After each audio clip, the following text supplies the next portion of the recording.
What is going on, everybody? It's your boy MotoIBSD here. Today we're gonna talk a little about the state that the 600 series bikes are in right now. Unfortunately, there is no Moto Vlog this week. I recorded a sweet ride through the Ortega Highway earlier. However, the footage was completely useless because my mic decided to take a dump on me and only recorded static. And also, I sprained my ankle the other day, making shifting pretty difficult and painful. But next week for sure I'll ride through the Ortegas again, so stay tuned to check that out. Now, as many of you may know by now, the only change made this year in the 600 series of bikes was by Yamaha with their R6. And, well, that was pretty much only a cosmetic change. The engine is exactly the same as the previous years and outputs the same amount of horsepower and torque. So, what's going on? Where's the innovation? Well, as a person who would love to go into the 600s class, I am just constantly discouraged because it seems like manufacturers are just straight turning their heads from the middle class sports bike. It looks like Honda is going to completely do away with their CBR 600RR. Yamaha has failed to make any substantial innovation, and Kawasaki and Suzuki haven't made any changes to their 600s in years. Instead, they're focusing more heavily on their 1000cc counterparts like the ZX-10R or the Gixxer 1000. Even Triumph, with their 675R, has failed to make any changes at all since the launch of that series back in 2013. So, what's going on with the 600 sports bike market? Well, let's first start off with taking a look at some numbers, and we're going to use Yamaha as an example here. The MSRP cost of a Yamaha R6, for example, has increased by over $2,000 between 2012 and 2017. Back in 2012, the R6 had an MSRP that was around $10,000 right when the bike launched. The new 2017 R6, however, launched at a little over $12,000. Yamaha, for instance, back in 2012, received its first big hit in motorcycle sales, dropping 12.8%, many of which were contributed by their R6, because just not a lot of people bought them.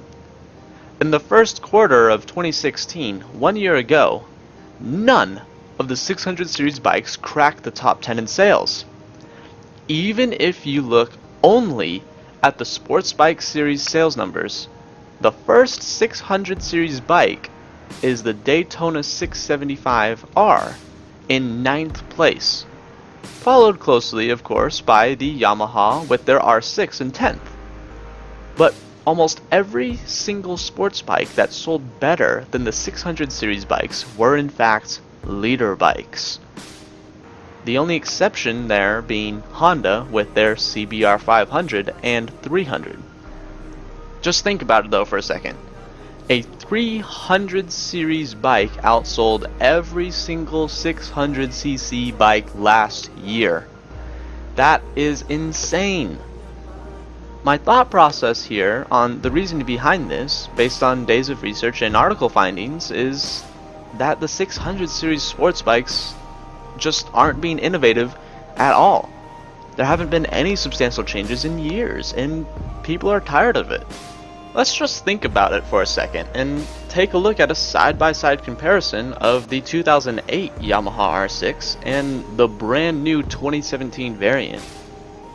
I mean, they pretty much look exactly the same, with, of course, only a few slight tweaks here and there for aesthetic purposes, but both bikes have the exact same engine, same weight, same MPG, same travel, same pretty much everything.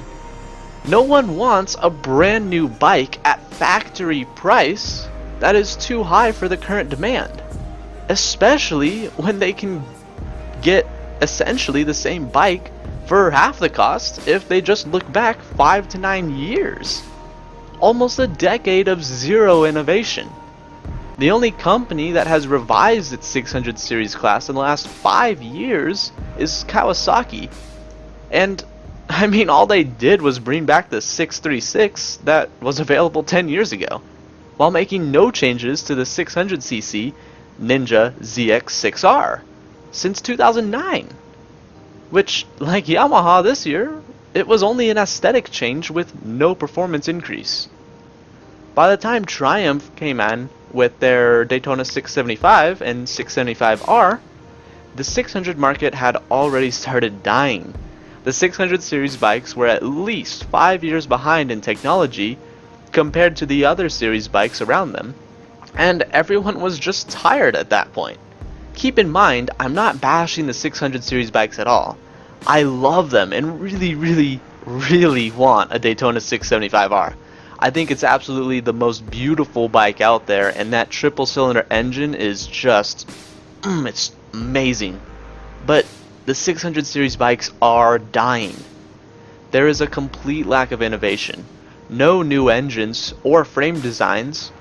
Hell, even Moto 2, a class of racing bikes that circulates around the 600 series, is switching to a 750cc engine next year.